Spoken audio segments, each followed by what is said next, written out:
आगामी लोकसभेसाठी कोल्हापुरातून महायुतीचा उमेदवार कोण याची संभ्रमावस्था अद्याप कायम असतानाच विद्यमान खासदार संजय मंडलिक यांच्या गटाचा आज मेळावा कोल्हापूरमध्ये होतोय आणि या सगळ्या मेळाव्याच्या ठिकाणी त्यांच्या गटाचे सगळे कार्यकर्ते जे आहेत ते देखील दाखल झालेले आहेत। खरं तर संजय मंडलिक यांची उमेदवारी बदलाच्या हालचाली सुरू असल्याच्या चर्चांना उधाण आलेलं आहे आणि त्यात हा होणारा मेळावा त्यामुळे संजय मंडलिक बंडखोरी करण्याच्या तयारीत आहेत का असा देखील प्रश्न उपस्थित होतो आणि त्याच संदर्भात हा सगळा मेळावा आपण बघतोय।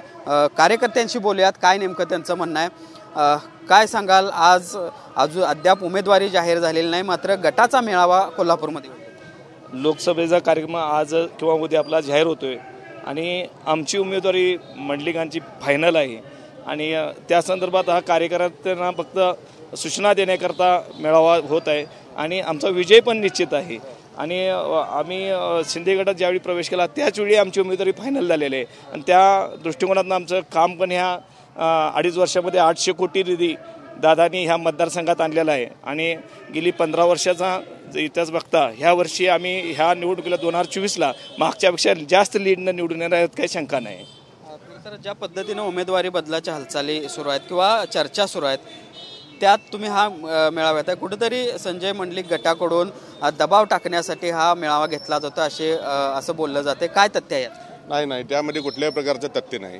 हा मेळावा मंडलिक साहेबांची उमेदवारी फायनल आहे, कारण महायुतीचे उमेदवार तेच आहेत। कारण शिंदे साहेबांनी ज्यावेळी आपले शिवसेना पक्ष घेऊन भाजपशी हातमिळवणी केली त्याचवेळी मुख्यमंत्री एकनाथ शिंदे साहेबांनी शब्द दिला होता आणि संजय मंडलिक साहेबांचं कार्यच एवढं मोठं आहे की ज्यावेळी संजय मंडलिक साहेबांच्या संपर्कात जी व्यक्ती येते तो त्यांचा फॅन होऊन जाते, त्यामुळे त्यांच्यावर नाराजी किंवा हे असण्याचा काहीच प्रश्न नाही।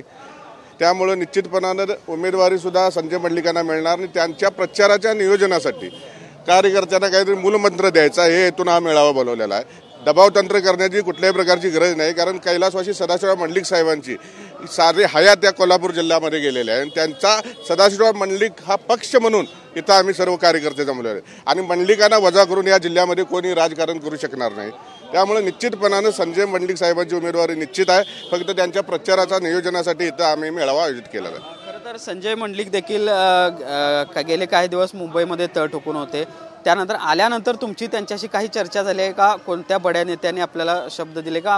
उमेदवारीबाबत आश्वस्त केले अशी चर्चा तुमची संजय मंडलिक यांच्यासोबत झाली का? कोणी संभ्रमावस्था काही नाही, संजय दादांचं तिकीट हे फायनल आहे। वरिष्ठ नेत्यांनी सुद्धा आम्हाला तसं सांगितलेलं आहे आणि आमची दादांच्याबरोबर ज्यावेळी मुलाखत झाली त्यावेळी दादांनी स्पष्टपणे सांगितलं आहे आम्हाला कामाला लागा आणि आम्ही हा कार्यक्रम जो आत्ता मेळावा आहे हा कार्यकर्त्यांचा मेळावा आहे, येतो कोणाचं प्रेशर नाही, काही नाही, दादा पण नाही आहे तिथे, मात्र सगळे कार्यकर्ते अगदी जोमान इथं आलेले आहेत आणि हा विजय निश्चित आहे, डन।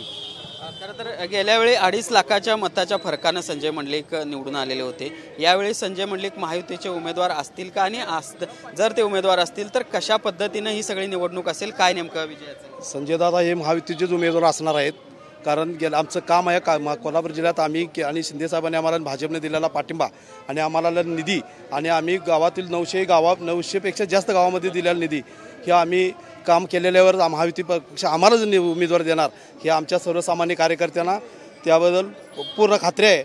त्याचबरोबर आजचा जो कार्यक्रम बोलायचा आम्ही उद्याची लोकसभा कशी लढवायची काय करायचं या संदर्भात या नियोजन संदर्भात आम्हाला इथं बोलवलेलं आहे। त्याचबरोबर आमचं काम संजय मंडलिकांचं काम हे पूर्ण जिल्ह्याला माहीत आहे, त्यामुळे आम्हालाच उमेदवार मिळणार याबद्दल काय शंका असणार नाही। पण कशा पद्धतीनं हे कार्यकर्ते जे आहेत ते या ठिकाणी आता जमलेले आहेत। खरं तर उमेदवारीवरून संभ्रम असला तरी संजय मंडलिक हेच महायुतीचे उमेदवार असतील आणि ते पुन्हा एकदा निवडून येतील अशा पद्धतीचा विश्वास या कार्यकर्त्यांकडून व्यक्त केला जातोय। व्हिडिओ जर्नलिस्ट सुनील काटकरसह भूषण पाटील, TV9 मराठी, कोल्हापूर।